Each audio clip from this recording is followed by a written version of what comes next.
ಆಮೇಲೆ ರೀ ಅದನ್ನು ತೂಕಿದ ಮುಂಚಿತ ಇದನ್ನು ಹಾಕ್ಬೇಕ್ರಿ ಸರ್.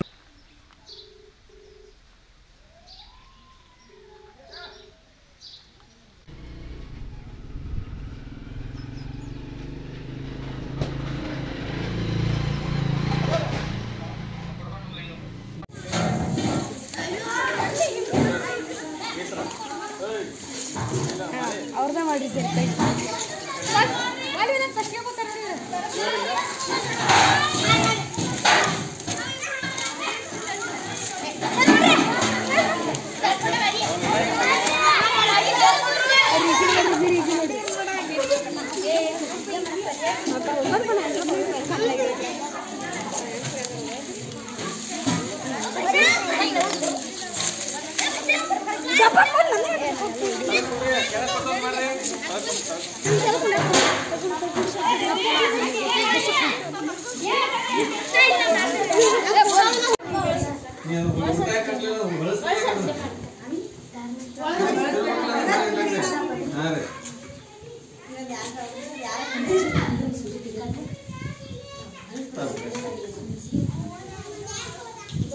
ನಾವು ಈ ತರ ಡಸ್ಟ್ ರೆಡಿ ಆಗ್ತಾವ.